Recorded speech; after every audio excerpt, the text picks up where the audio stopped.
today's session. So, yeah, now this session is being recorded. Uh, because of that, and once again, I am reintroducing myself. I'm Jyotishwaran. I am a PhD student from Indian Institute of Technology, Roorkee, and I'm doing my PhD under Professor Vishwendra Punia, the instructor of this course. And I have a TA experience of. I have the experience of being a TA for this course the previous year it ran, and I've also been a TA for a related course when it was run in IIT Roorkee for the masters and PhD students. So with that, Kamal, you said you had some questions. So this is regarding assignment one, correct? Yes, sir. Yeah. So can you see my browser screen? Yes, sir. Right now you are showing. Yes. Yeah. So let us go to assignment one and tell me which question you have a query in. Yes, sir. Currently I am having query in question number 5 Okay, for week question 1. five. Okay. So Yes, sir. for a free electron, the wave function is given by, yeah, so you have a bunch of equations. All right. So Yes, what is sir. your query here? Yes, sir. So actually while attending the lectures, I go through the equation for free electron. They're Uh-huh. written like a sin kx plus b cos kx, where Okay. k value is under root 2m capital E divided by reduced Planck constant square it is. But sir, Okay. in this all the 4 option there is no option like that. Uh, Like okay. the So, uh, oops, sorry. So quick note. These are graded assignments, so I cannot give you the answer to the assignment questions. All right. yes sir, So yes sir. I'm looking at the answers here, and yeah, I can see there exists an answer in the exact form that you are explaining it. So just go through the definitions again. What you said, like you Okay sir, told me okay. that the functions have a certain form, correct? Yes sir, yes sir. Yes, so that exact form is here in one of these options. So I can give you that assurance from my side. Again, since I was the TA the last year, that was the first time this course ran. So many of these questions were actually made by me. So yeah, I can assure you that most of the questions here are accurate. There is, however, Okay. one possible error in a week two assignment question. I will come to that during my segment of the discussion. Okay, So, thank you so much, yeah. sir. Do you have any other Yeah. queries in the assignment? No, sir. No. Okay. How about the other attendees? Any questions or queries that you want to be addressed?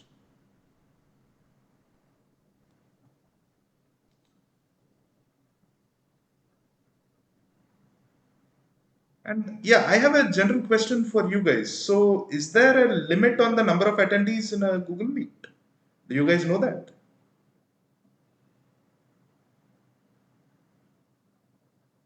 Anyone, please. Like, this is a question because this is actually the first time I'm conducting online classes using Google Meet, and for some strange reason, I see that people are dropping in and out. If you guys are disconnecting manually, that is fine. But if you're being dropped out because there is some hard limit on the number of attendees, then that is an issue I need to address. Does anyone know that?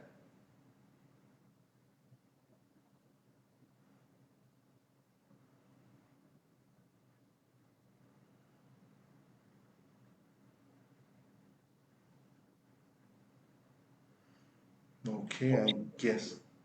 Yeah, Anil, I heard something like, do you have any? It seems like you have some audio issues. Your voice is somewhat like garbled.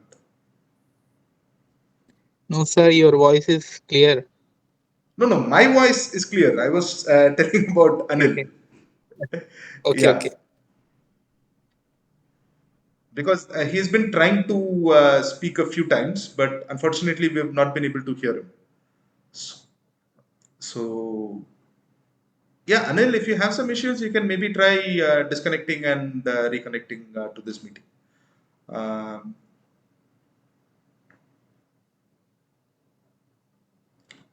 all right. So, okay. So, since there are no questions from your side, I shall start covering the topics that I have on plan for this week. So, here we go. Is the screen visible? Someone please confirm that you can see the screen.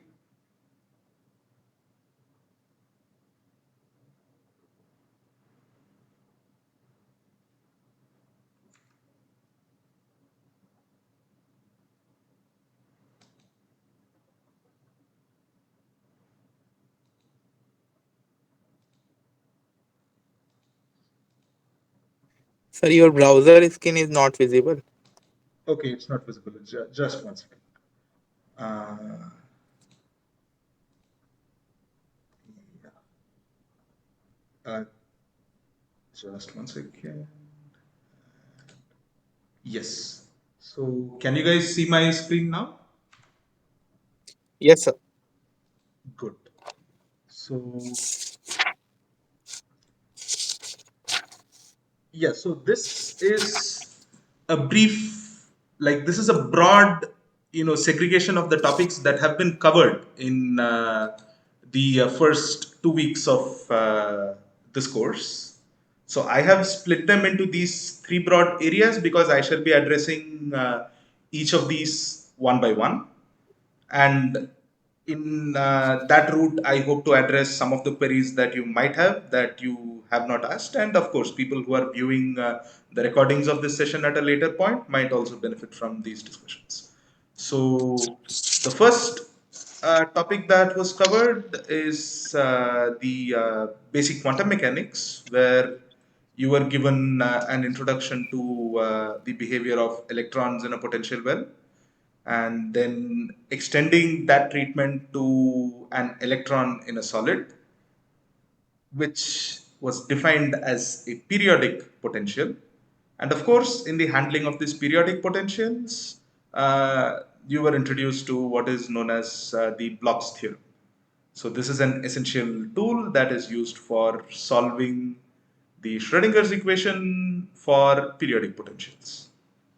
A specific example of the periodic potential was the chronic penny model or the KP model that was also covered, which is most of the content of week two, which has started, which was out last Friday, or no, I think the previous Friday.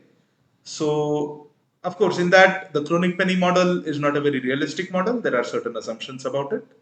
And of course, the chronic penny model was not solved in its entirety because this course is not a solid state physics or a quantum mechanics course. So, we shall not be doing that. The focus of this course is to give a basic idea of the physics and the physics related concepts that are used in the study and analysis of nanoscale devices. So because of that, we will not be going too much into the physics parts. However, if you guys have any queries regarding that, you can freely ask me because I have some amount of training in physics, and I can address, I hope I can address most of your queries. So the key property that was seen in the chronic penny model was the emergence of bands. So the chronic penny model was a toy model, a theoretical model that was solved where people could see that yes, now when we are looking at solids from a quantum mechanical perspective, there are these things known as energy bands and there are band gaps. I shall be talking a bit more about this when we have our topic discussions. And of course, from the band gaps, we from the band structure and the band gaps, we can talk about the various electronic properties of a solid. We can discuss whether they are conductors, insulators, or semiconductors, and all of these things are dependent on the band structure. And afterwards, when we talk about the conduction or the voltage current relationship of materials that are studied in this manner. Two concepts have been discussed so far that are of central importance. The first was the effective mass of the electron in a solid, and lastly, uh, the last lecture for week 2 covers the density of states, which is a very important quantity which shall play a very important role in our subsequent discussions as the course progresses. And in week 2, the 3D density of states was derived. So, as a part of today's discussion, I shall be covering these three topics because, again, the first 2 weeks there were not many numerical questions. So, I didn't see the point in solving numerical problems where your assignments don't require you to solve any of these things.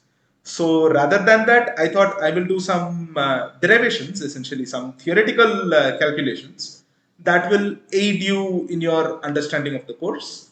This will essentially be the same material that was covered in the class. However, I shall take an alternate route or an alternate derivation so that there is some variety in the topics that are being covered. So the three topics that we shall be discussing today is essentially the introduction of the reciprocal space from a quantum mechanical perspective. The second topic is when we talk about the reciprocal space, we will arrive at this quantity called the wave number or K, which by now you guys should be familiar with. So we shall briefly talk about the importance and the physical relevance of this quantity K. And from here, we will kind of segue into an alternative derivation for the 3D density of states, which was the last topic covered in week 2. So, is that clear? Yes, sir. Yeah. Okay. So, all right. And of course, at any point during this discussion, feel free to speak up and interrupt, ask questions. I want these sessions to be as interactive as possible. So please feel free to talk. This is not yet another lecture. These are explicit discussion sessions where my primary aim is to address your queries and issues. So only after I'm done with that will I go on to do any topic that I have on slate for the discussions. So addressing your issues will always be my first priority. So, all right. Can you see the whiteboard?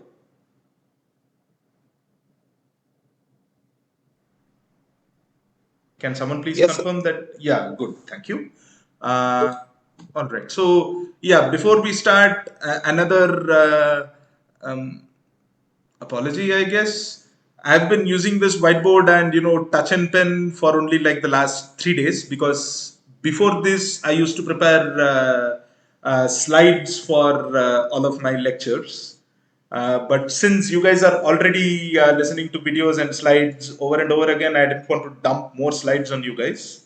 So at least for the people who are attending these sessions in person, who are attending these sessions live, I like to keep it as lightweight as possible. So our discussions will essentially be me scribbling on a whiteboard. Of course, I shall save these things and share them to you through the course page. So yeah, bottom line is I'm just getting used to this. So right now I might make some mistakes, I might be slow, but as time progresses I can assure you I will get better at this. So the first topic that we shall be covering right now is the idea of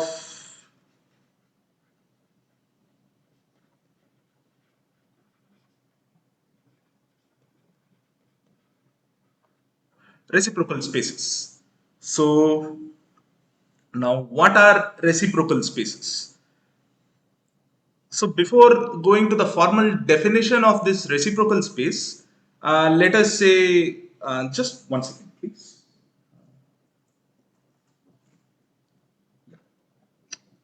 So before going into the formal definition of this, Let us start with a, and as I said, this is, a uh, quantum mechanical approach to the same. So, first things first, let us start with a problem that I hope you guys are all familiar with at this point. So, that is the particle in a one dimensional well, or an electron in a one dimensional infinite potential well. So, we have essentially a, yeah, I'm really sorry for this. I'm only getting used to these things now. So essentially, we have,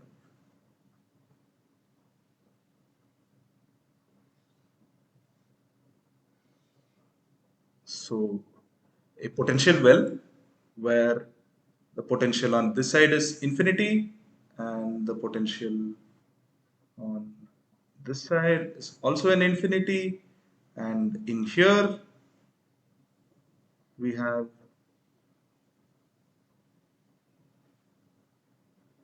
v equal to 0. So now I have a question for you guys. What will be the energy, like what is the characteristic property of the energy values of an electron in this kind of a potential?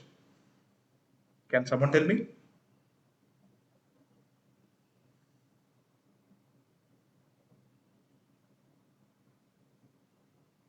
Again, this is an interactive session. I would like to hear from you guys also, because talking one way for 2 hours is extremely boring and even like somewhat depressing. So please, guys, help me out. Someone, Hello. anyone? Yeah, hi. Yes, sir. Yes, sir. Sir, in this you shown like electron in potential well. Yeah. So right now in the left side there is infinite region, in the right side also there is an infinite region. So Mm-hmm. basically electron cannot reside in this infinite region because electron also needs an infinite energy to stay there, which is impossible. Mm-hmm.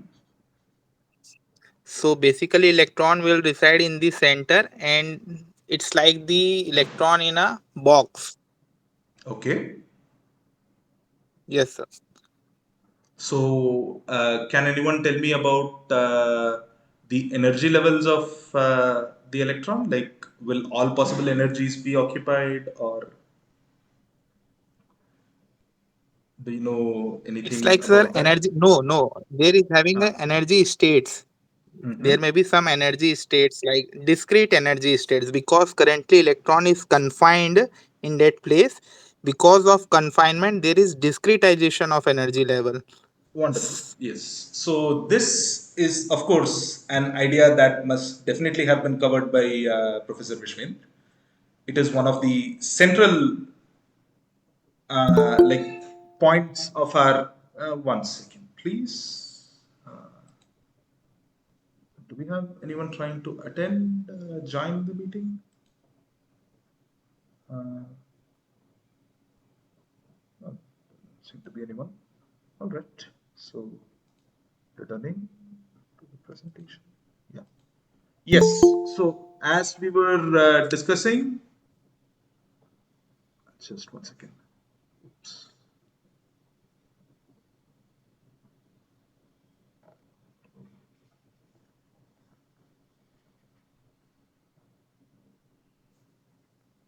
Yeah. So, because this is an infinite potential well, because there is an infinite potential barrier on both sides of this region where there is a zero potential. So, when we say there is a zero potential, we are saying that in a very, so again, since we are talking about quantum mechanics, ideas such as force or equations of motion that that one is familiar with in classical physics is kind of no longer valid here. So we shall no longer talk about the force that is applied on a particle, but we shall talk about the potential that a particle is present. So when I say that an electron is present in a zero potential region, this is equivalent in a very weak sense. This is equivalent to saying that this is a free particle. No external forces are acting upon this. So this is a situation that you guys must be familiar with. Your high school physics, when one talks about free particles and Newton's first law and all those things. So essentially, in this region, the electron is free. However, the infinite potential here essentially forbids the electron from moving outside of this region. So what we have here, the first point is, oops, sorry. Yeah, so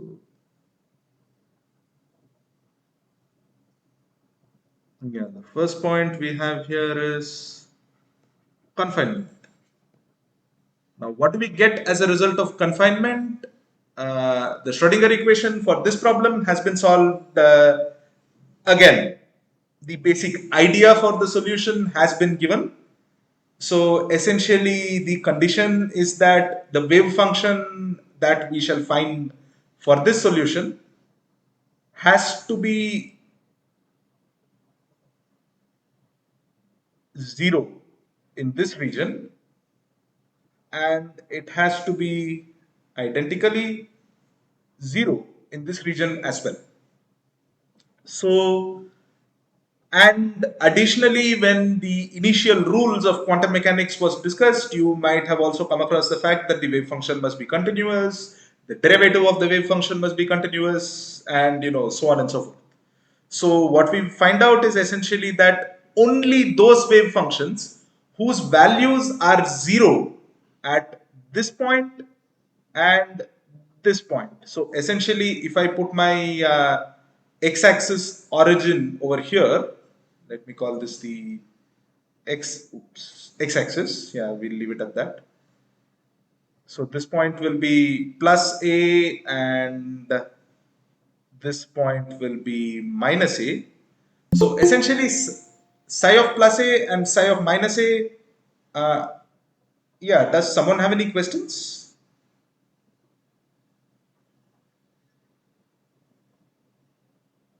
Again, like for some strange reason, like Google Meet is not allowing me to see the meeting screen separately. So I'm not able to see if there are any notifications on my browser. Oops. Uh, all right. Everything seems to be quiet. Yeah. So continuing. So essentially, we have what are the boundary conditions, which tells us that psi of x has to be zero at x equal to minus a and x equal to plus a, and we have the condition that the derivative of the same wave function must be continuous. So from that, we essentially derive our first relation, which is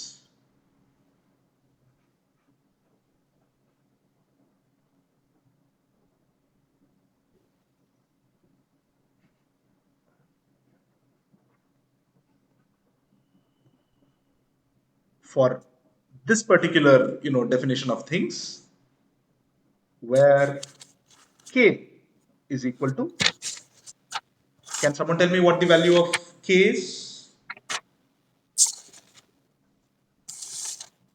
K is under root 2m e upon reduced Planck's constant square. That is fine, but for this particular problem that I've defined, Okay. Yes, sir. This is for finite potential well, na? no, this is an infinite potential. Well, Infinite. I mean, this must definitely have been covered in the lectures. I mean, this is covered in the lectures. I know that. Uh, and yeah, I mean, so far I'm just hearing from one student. Again, these sessions are not compulsory. Attendance is, completely voluntary. You guys can, join and leave as you please. And as you can see, during when I'm presenting, I don't see who's speaking on that side, so the recording will not have any indication of who is talking to me. So you guys can speak freely, and any wrong answer or anything that you give here will not affect your grades. So this thing is independent of your grades. You will only be graded based on your assignment performance and your exam performance. So this is a free session. So please speak as freely as possible.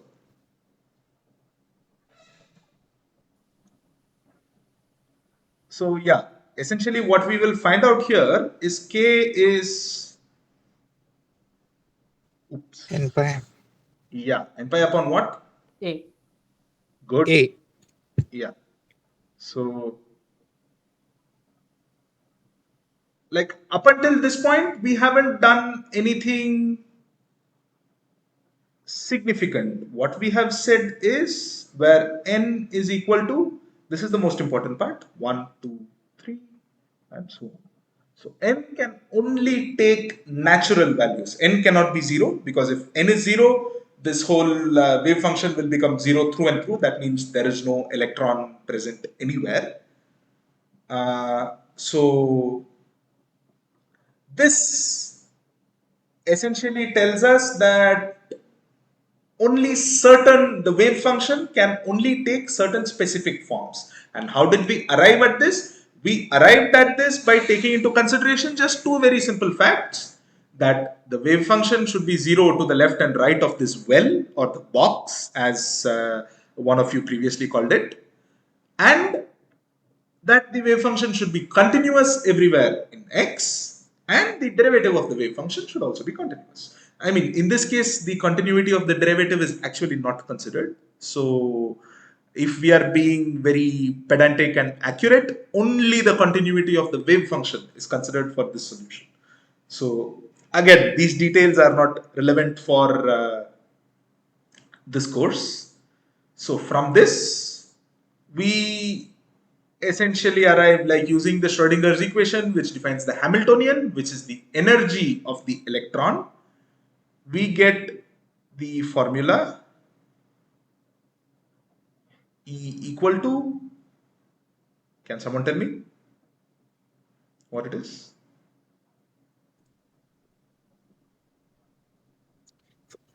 N square pi square h square R upon square 2ma by square. 2m. Okay, 2a square times, H bar square. very good. So it is h bar square. So h bar is the reduced Planck constant. And again, since we mentioned that n is 1, 2, 3, and just natural numbers, over here, yeah, just erase it and do it again. Yeah, once again, like I'm really sorry for my shabby handwriting. I can promise you by week 3 or week 4, I should get a good hand on this. Like I'm practicing consistently. Let us see how it goes. Now, this formula can be equivalently written as,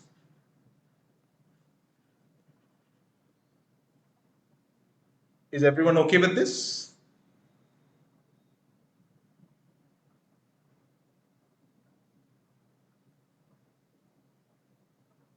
Hello. Am I correct in writing this second part?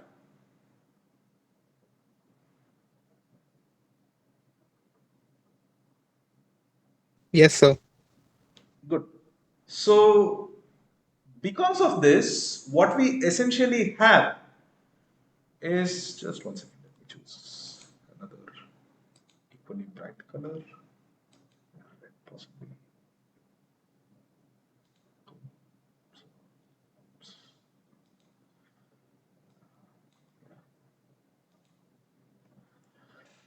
So, coming to the top here.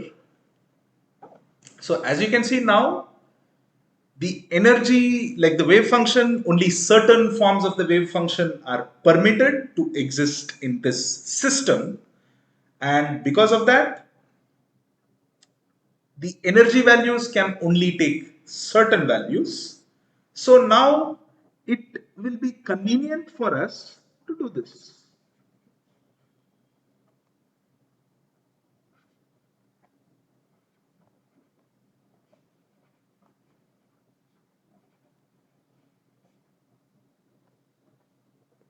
And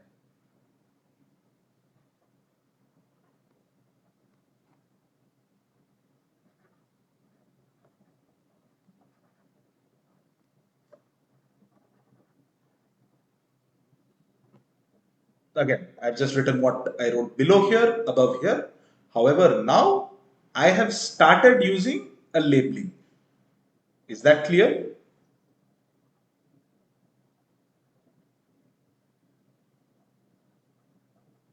Yeah, I hope it is clear to you, because here the allowed values of K are defined by this quantity N, which is natural numbers, natural values. So essentially, this allows me to use this quantity N to label the wave function and the corresponding energy of a particle that has that wave function. So now this tells me that in this system, I have a wave function that is given by this form and energies that are like this, which are discrete energies.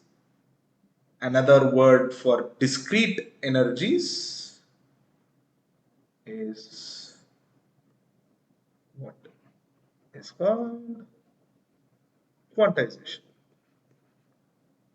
So this is the key takeaway point for uh, our discussion, in that whenever we look at quantum mechanical systems and any particle, be it an electron or a proton or whatever, any system, it can even be a bigger object, it can be an atom or a molecule or anything, if it is confined, if I say that that particle or that system has to be in some kind of a finite region in space, then automatically the allowed energies for that particle or that system become discrete, or they become quantized. And when they become quantized, it will usually be possible for me to use a labeling like N and essentially identify each individual energy level. Okay? All right. So we'll leave this board as it is and let us start a new point. Hope the settings are saved. Sir? Setting. Yeah, please tell me. Yes, sir. Sir, actually, while you already told that because of confinement, it leads to quantization. So you Yes. already show the formula of energy at various level like En. So for one, two, three. Yes. So suppose for a specific first state energy level, can you Uh-huh. show how to calculate energy in electron volt for that? Suppose Okay. a Okay, first okay, okay. energy. Yeah. Yeah. Ah, okay. So you are essentially trying to get an answer out of me for an assignment question. That was a question I personally said. So, well tried. Okay. Again, I repeat, this course is kind of a non-standard course, so it's actually even hard to find a textbook for this topic. Like I also took this course during my PhD coursework, so even in that time, the major challenge that both the students and the instructor had was finding material for this course. Yeah, we could find some, slides for some, foreign university course here and there and stuff like that, but we could not find a reliable textbook and things like that. So most of this material that you see in this course is actually a combination from Yes, sir. several sources. Okay. And because of Yes, sir. that, most of the problems that you will see, because we didn't have any textbook to lift the problems from, have been done by us. We had to do that. We had no other choice. So we had to spend like 2 months defining a problem bank. Professor Vishwain, myself, and one of my fellow PhD students worked on that last year. So, okay, but since you asked me, I shall briefly tell you how to do it. Thank you, sir. Yeah, yeah. However, I'm not going to tell you how to solve that question. So, again, Yes, sir. Yes, rules sir. are rules. Okay, Yes. so the energy value is n square pi squared h bar squared by 2m a squared. Correct? Now tell me this. As I've told you before, okay, tell me this. Which are the only quantities in this equation that are not known?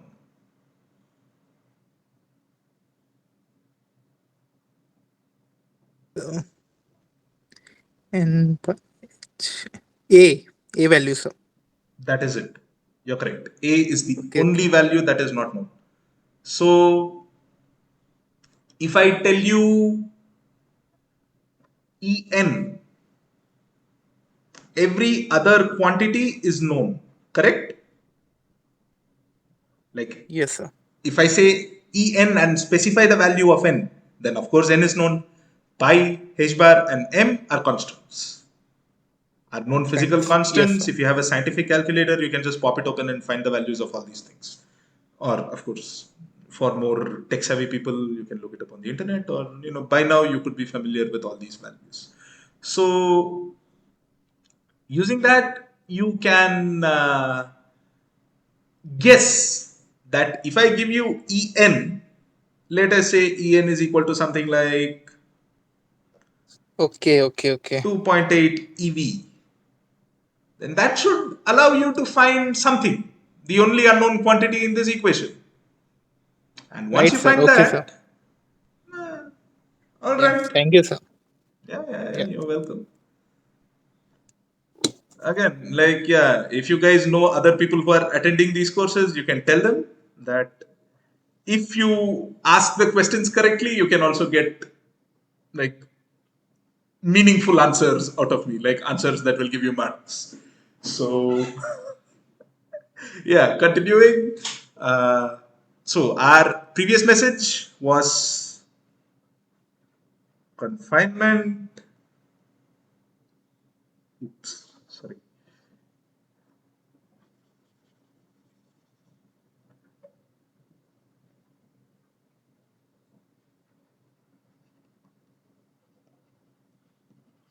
Confinement leads to quantization. So, quick question: what are the things that were quantized in the previous example?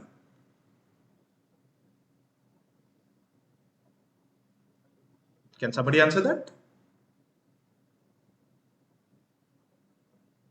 Okay, I will give you one. Of course, the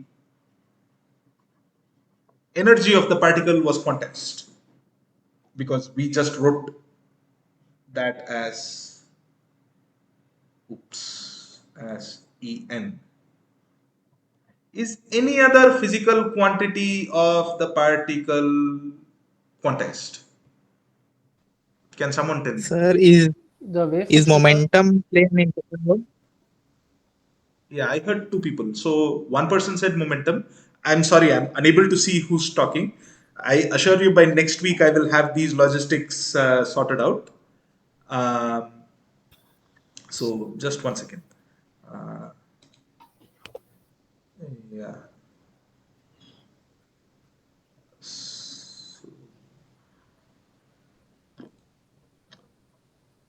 Yes. Continuing. Yeah. So one of you said momentum. I heard another person also speak. Did you have anything different to say? So the wave function. Okay. Good. Good. Good. Good. The wave function is also quantized. I mean, that is not at all a bad thing to say. And now, because these two statements are correct. Why? Because I know this also I write as psi n of x. Now, someone mentioned momentum. What about momentum? Is it quantized? Momentum, maybe some, sir, at the boundary side, some effect at the momentum. All right. Okay. So now we shall. I mean, it is good that one of you actually mentioned wave function. That will, it's a good thing. I'm happy that you guys mentioned it because I wasn't about to discuss this part, but now that you've mentioned it, it's good. So, can you tell me what we get from the wave function?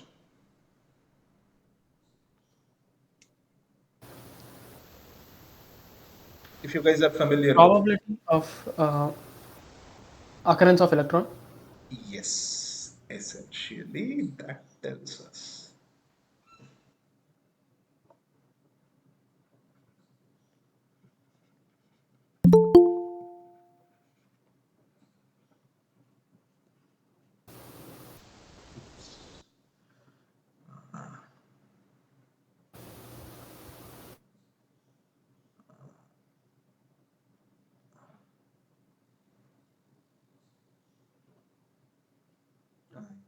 Come on.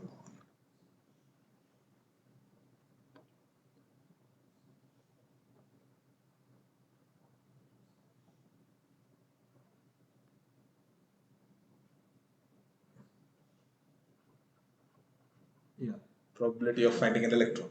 So, what is the probability of finding an electron? If I am given psi n,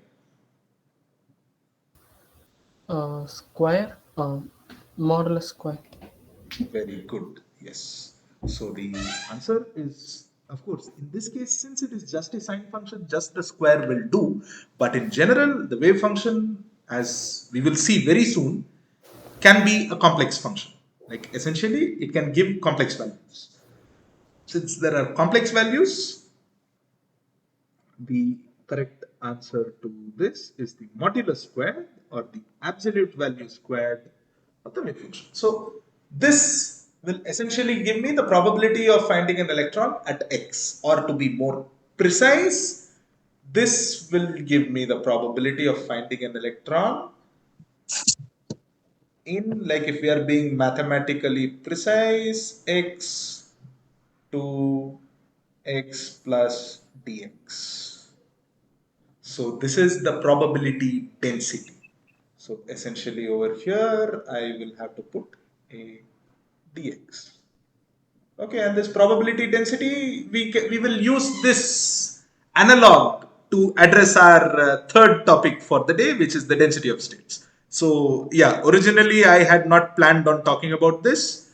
So this is entirely a contribution from the attendees. So yeah, I thank you guys for this. And so because this is precisely why I'm saying, please keep talking, because whatever I have planned may not always be perfect. In fact, most of the time it is going to be some kind of a tragedy in the making. So please interrupt me, stop, give your input and feedback, and that way we can have a session that is interesting and beneficial for all of us, because you guys are also sitting in front of your computers for 2 hours listening to me. So I might as well, say something that you guys like, and something that is useful for you guys. So yeah, moving on. So yes, now this is not particularly quantized, but however, what we know is this. Let us take, mm, let us take psi 3 of x, which is a sine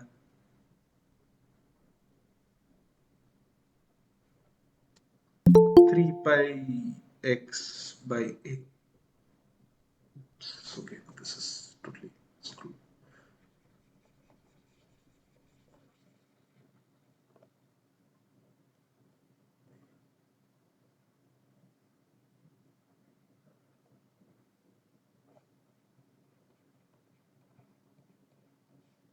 Yeah, so 3 pi by a times x. So from minus a to a, will this function have zero value anywhere? Can someone tell me that? Of course, it is zero at minus a and a, but other than that, inside the well, will this function be, will this function have a zero value?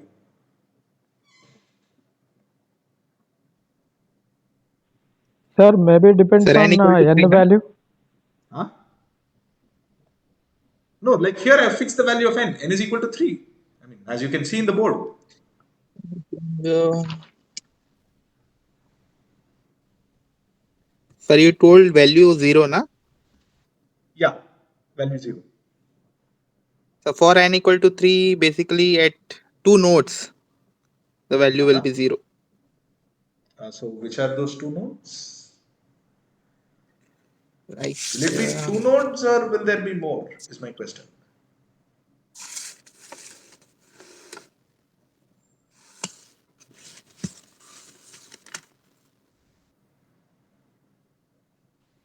Three nodes, but there are two places where it can be 0. So tell me this. What will be the value of this at this function at plus minus, what shall we take?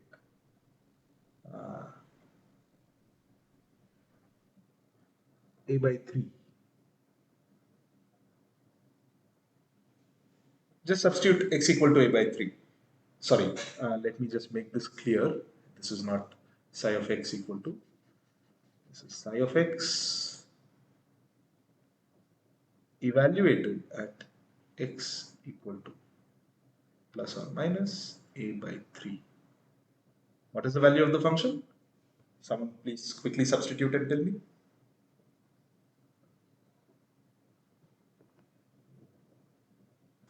0. Very good. So, yeah, you're right. This is 0. And similarly, psi 3 of x evaluated at x equal to, oops,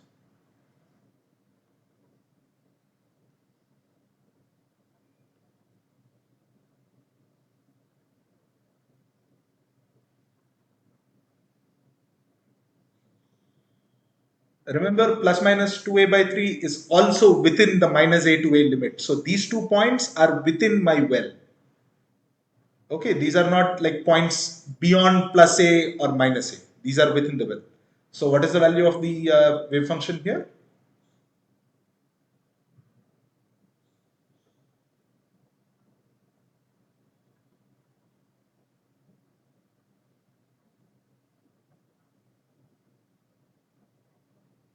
Someone? I guess it's Anyone? also 0. 0, Do sir. you do you guess or do you know? It is 0, sir. 0. It is 0. Yeah, good. So there are how many points inside the well where this function goes to 0? 2 points, sir. 2. Come on. The potential was defined from where to 4. where? Yeah, it was defined from minus a to a. These are plus minus. So there are Okay, 4 okay, okay. points. Okay, is that clear? Like, are we clear about that? Yes, sir. Yeah. So that is essentially what is happening, as we can see. Uh, And of course, at plus a and minus a, again, the wave function is 0, but that part is ensured by our boundary conditions. So we don't have to verify that independently. Therefore, the probability of finding the electron from x equal to plus a by 3 or minus a by 3 or plus 2a by 3 or minus a by 3 by this definition over here is what? It is 0. So in our quantum mechanical treatment, we see that depending on the energy of the electron, or rather depending on what wave function it has, at certain points the electron will definitely not appear. Like it is impossible for us to find the electron there. Is this clear? Like, can you guys not understand? Can you guys like acknowledge that this is happening? Because we have defined uh, the probability as sine square mod of sine squared dx. Since I'm telling you sine of x at this point is 0, then mod squared of that dx is also 0. So the probability of finding the electron in x to x plus dx, which is kind of what we defined this quantity as, is also 0. Which implies the probability of us finding an electron at these 4 points for this wave function is 0. Is that clear?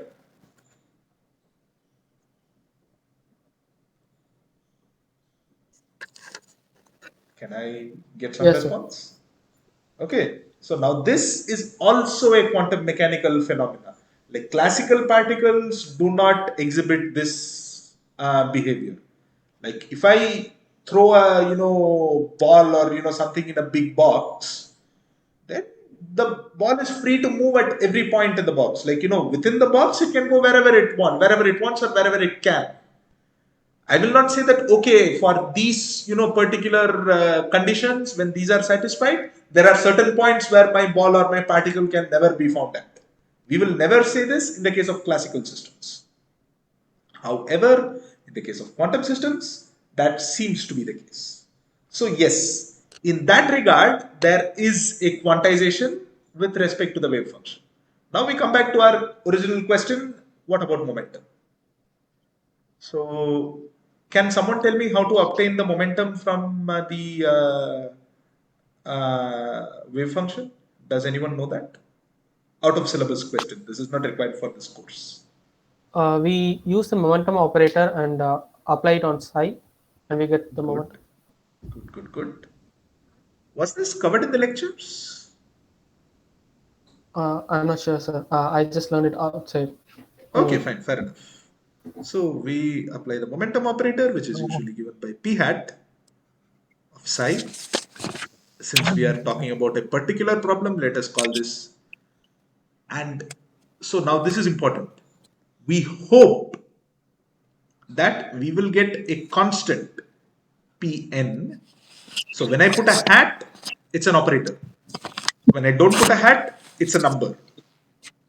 So the wave function is also a number because it does not have a hat. Remember that. Okay, so we want this to happen. And what is this p hat operator? P hat is given by iota h bar. In general, it is given by dou x, or for those of you familiar with the other pronunciation, del by del x. I shall be calling the partial derivative as dou, and other quantities as del. So this is essentially taking the derivative. Since this function is a function in only one variable, this is the same as the derivative with respect to x. And another expectation is that this quantity should be real, because the momentum is a real quantity. It should not be imaginary. Okay. So now that I've given you this definition, can someone please try it out for this wave function? In the meantime, I shall also do it. So not this wave function, for the general psi n of x that was defined in the previous slide.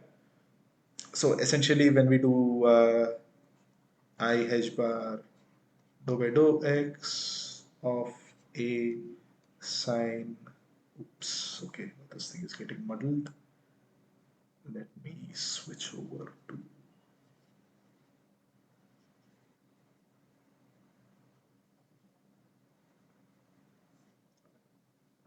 let me come to this part here.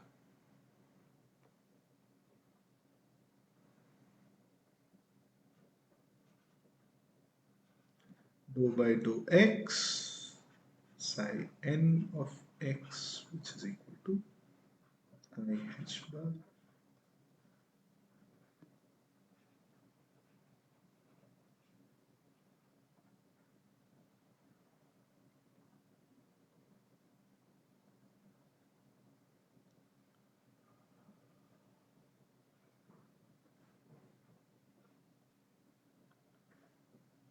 So what will this give me?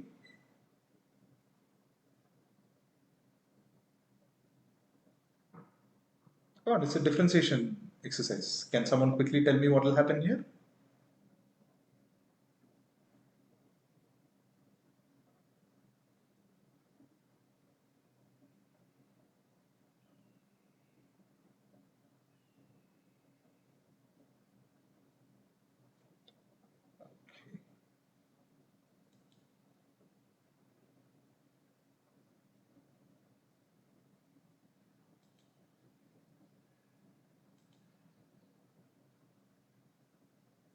Um, yeah, has anyone been able to do this?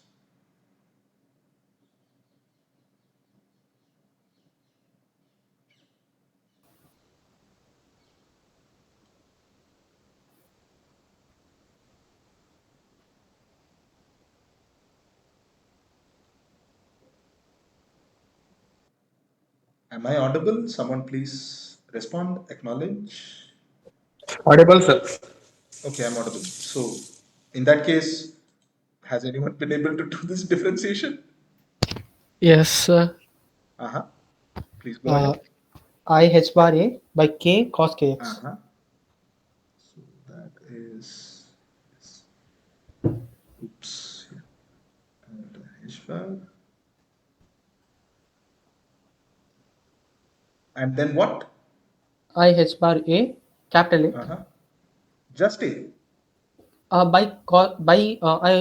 use that n pi by a as k and divided by k. Okay. So you're calling that K. Yeah. Okay, so okay, fine. So let me write it as, let us write it as the quantity that has been defined.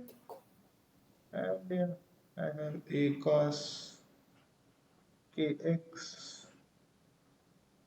Now this is not this equation, is it? Now equations of this form are called eigenvalue equations. Like these were known, oops,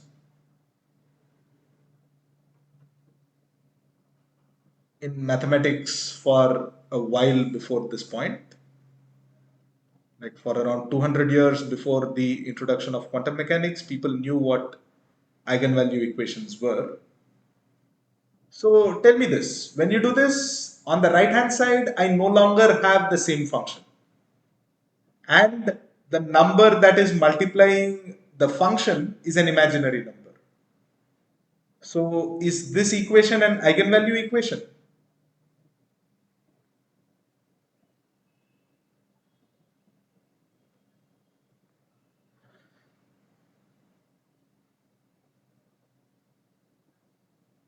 Someone, anyone, please answer.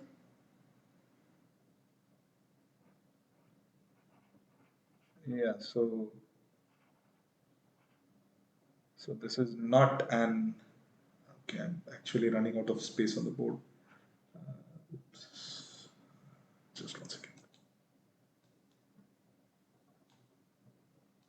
So this is,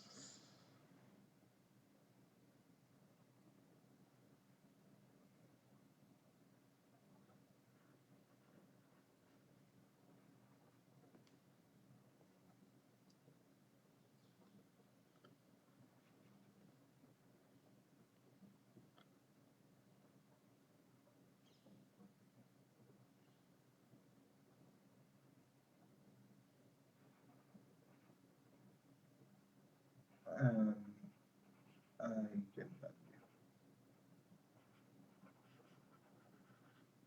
Yeah. So momentum is actually not exactly quantized, but can we say something else? So yeah, I'd like you guys to like respond to this.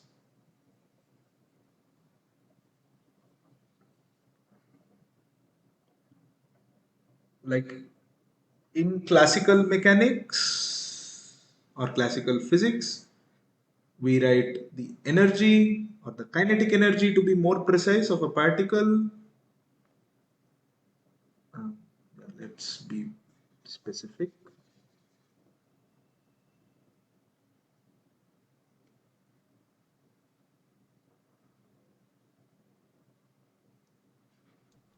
Hello, sir.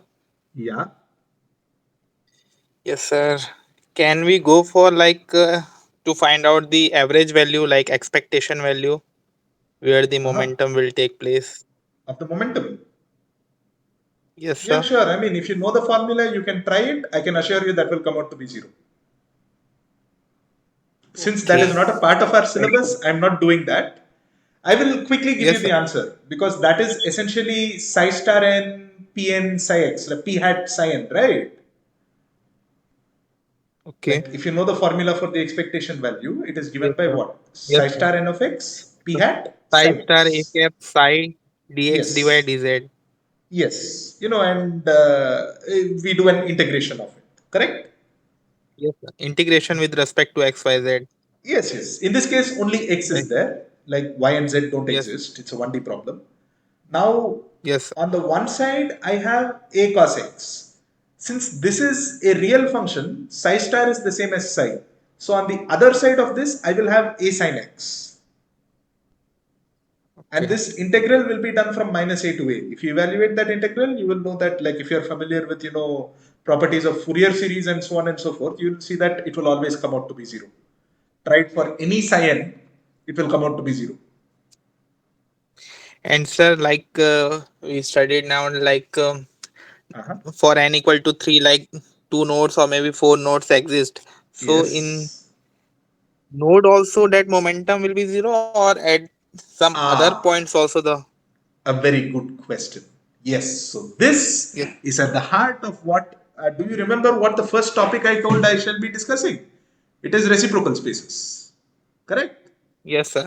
Right. Right, So sir. that is exactly where the idea of the reciprocal spaces will come. However, momentum is not a lost cause. Momentum is not like we were not wasting our, like we've been spending like the last 20 minutes on this. We've not been wasting our time. So classical, classically, we can say this. Kinetic energy is given by p square by 2n. Is this correct? Non-relativistic. Is this correct? So can someone tell me? Kinetic energy.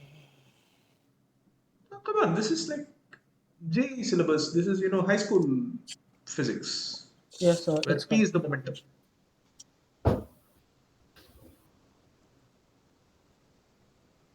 Someone? Yes, no, Yes, it's correct. please. Yes. Yes, sir. Yes, sir.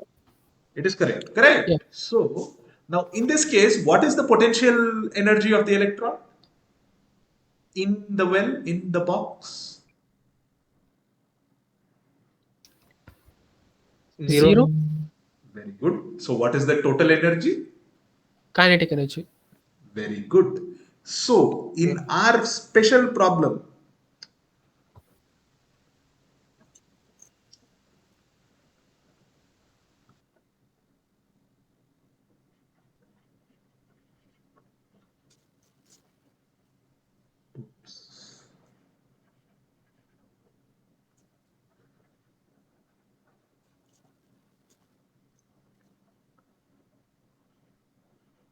total energy is equal to the kinetic energy.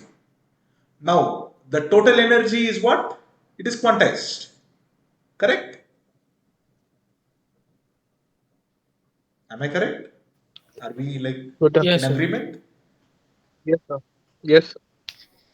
Now, m is a constant.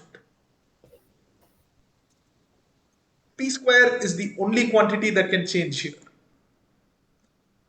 So, momentum is not quantized. But since the energy is quantized and the energy is the square of the momentum, so the answer to this is, oops, the answer to this is, no, come on.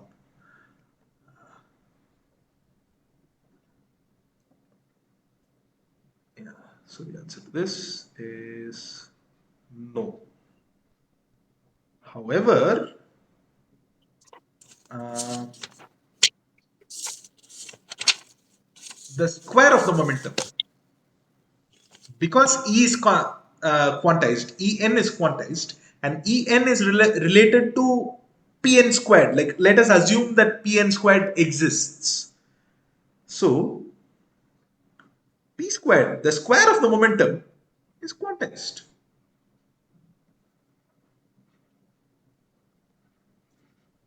Is this clear? Okay. Like, is this making some sense?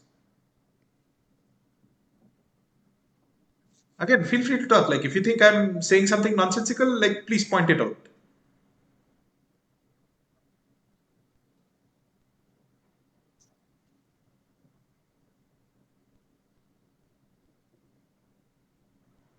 Like, are you guys like kind of understanding what is happening here? We agreed that the energy is quantized. And over here, we have also kind of established that the total energy is the kinetic energy, and the kinetic energy is this quantity. It is p squared by 2m. And m is a constant. It is a constant. Oops. Okay, really running out of board space. Yeah.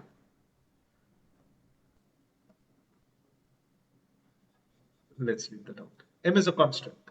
So since En can take only specific values given by En, that implies p square can also take only specific values, which are what? Which are 2m times En. Is that clear?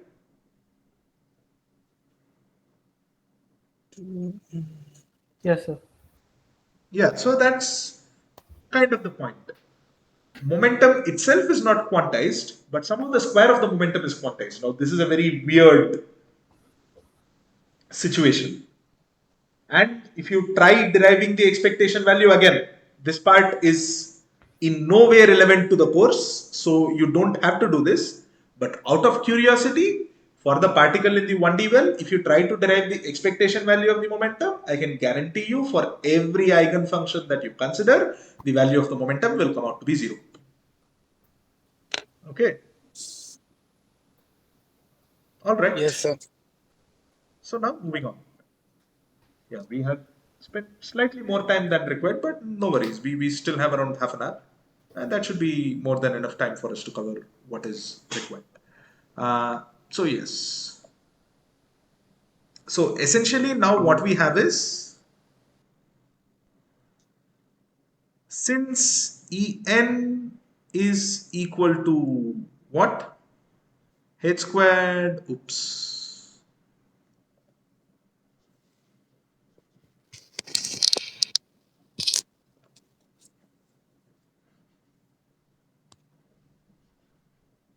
H squared k squared upon 2m.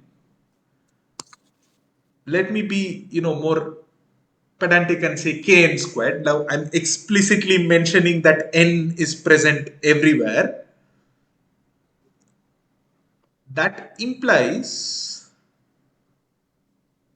now rather than labeling my wave function in terms of the quantity n, okay, now rather, just one second. Uh, yeah, so, oops, let me say, yeah, this is this. Now I know what is k? K is correct? N pi by 8. Yeah. That implies A is equal to n pi by k. Oh, no, I don't want that. I want something more outrageous. I want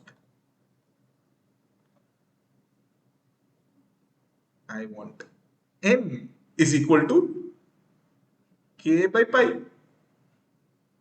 Is this correct?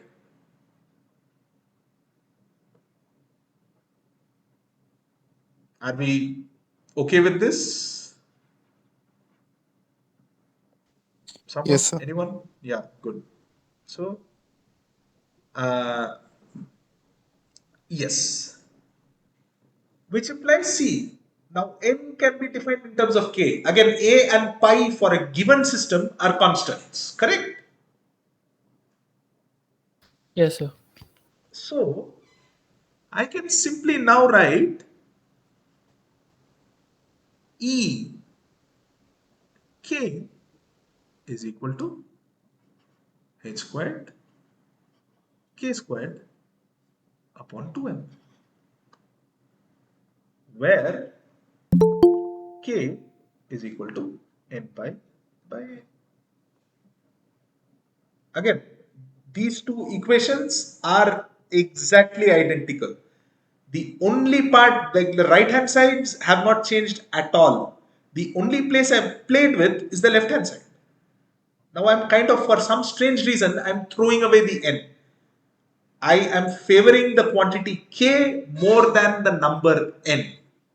Is this clear?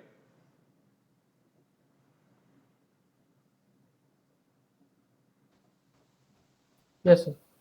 Okay. So now these are our quantized energy levels.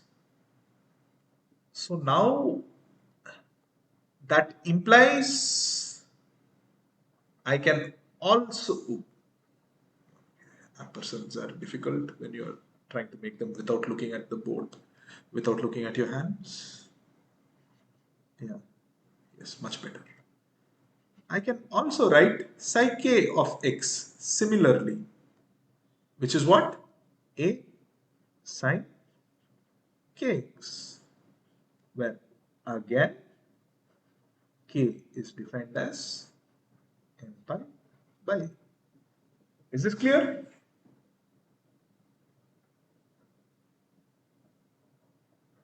Are we in agreement up to this point? Yes, sir. Yeah. And according to our previous discussion, there is one thing we definitely know. What is that? P squared is what? It is 2m ek. Correct? Because Yes, sir. why is this? This is since E is equal to P square by 2m. P square upon 2m. Okay, because of this, that implies what is P squared now? Come on, 2m someone en. tell me. Yeah. Like 2m ek, I've written that. Do some multiplication. Come on. The equations are there. H bar square k square. Very good. Wonderful. H bar square, k square. That is all. So now this quantity is the quantity that is quantized. This is what I mentioned in our previous slide. Okay. Now I can uniquely label. So tell me this. For a given value of p square, how many values of k are possible?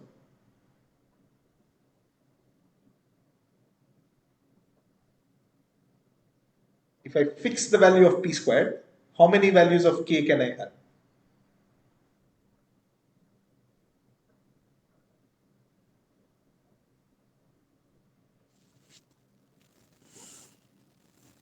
Like solve this equation. This implies k is equal to square root of p squared upon h bar squared, which is equal to p upon h bar. Is this correct?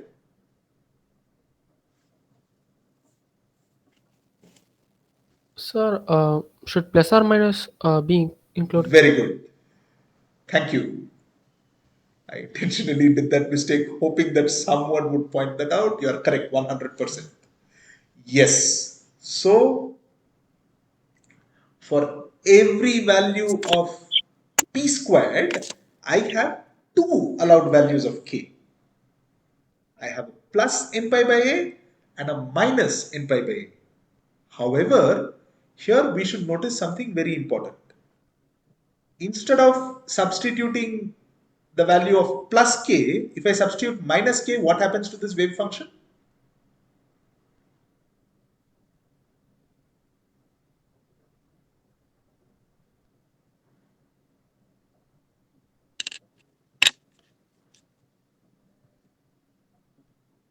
Someone? Anyone?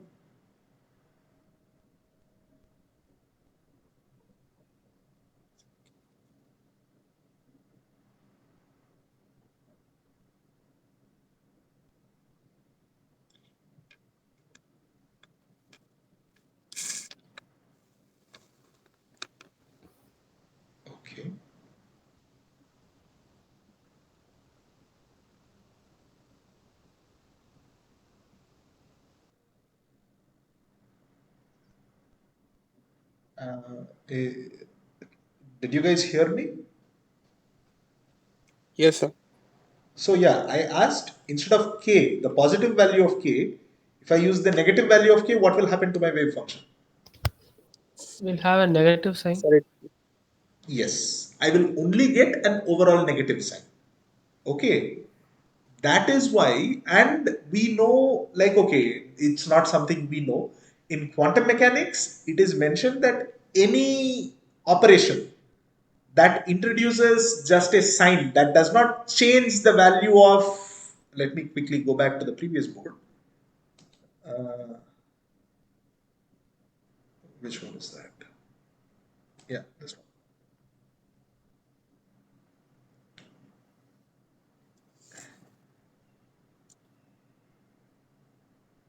Come on. Yes. Any operation that does not change this quantity, the probability of finding an electron. So tell me this, if psi n went from positive value to negative value, will this quantity change? no, sir, No, sir. modulus. Yes, because it is modulus squared. Like it is, I'm doing double effort to get rid of the negative sign. So as long as this quantity does not change, there is those two wave functions should be treated as equivalent. Now this is a rule that is present in quantum mechanics. I am not going into the explanation of why that happens. Okay. So like, did you guys get that?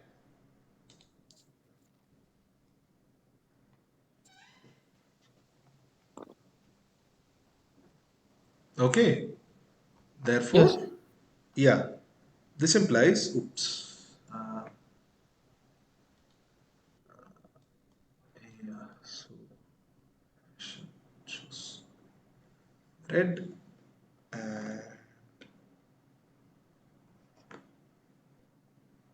this implies plus p by h bar and minus p by h bar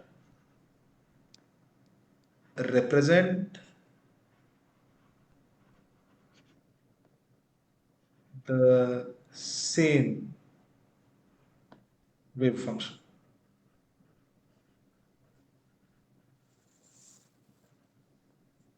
Because if I substitute this value or the other value, all that happens to my wave function is I get an overall negative sign, and that mod squared psi n of x dx does not change. Since that is not changing, this represents the same wave function. Okay, so just take this as a ready-made result, because going any further into this will require us to do more quantum mechanics, and that is not a part of this course. Now, have you come across this particular operation where I get rid of the negative k values anywhere in this course so far? Somewhere in week 2 maybe. Week 2 not started, sir. Oh, you guys have not, and have none of you started week 2?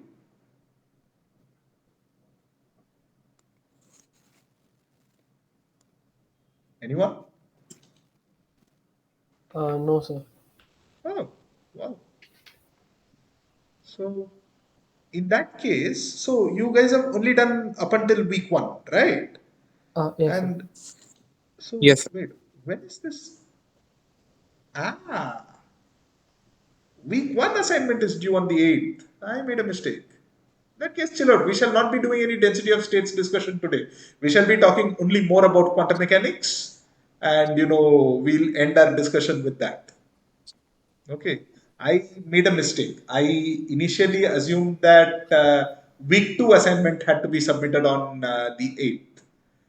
I'm sorry about that. It's good, sir. Huh? Yeah. Did someone say something? Sir, It's okay, sir. Date is okay. Okay, I think Anil Prasad was Assignment date telling. is okay, sir. Right.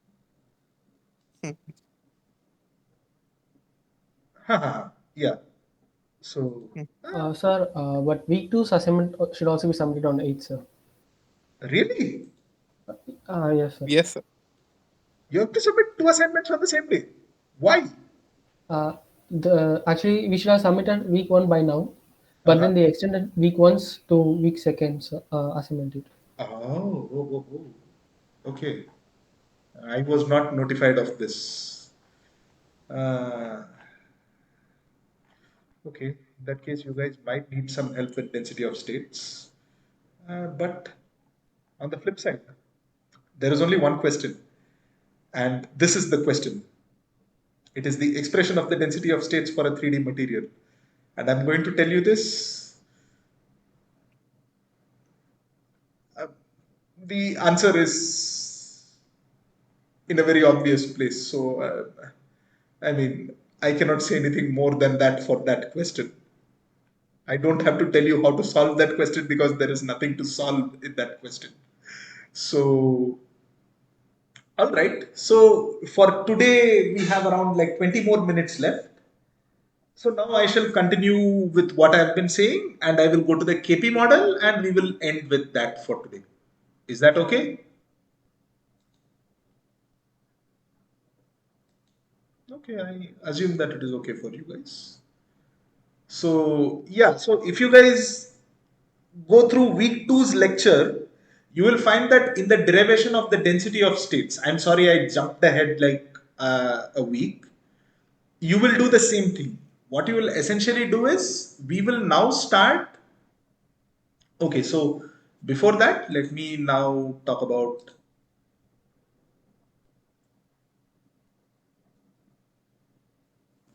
what where we are at. Yes. So now this is important. Oops.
So this is the first statement.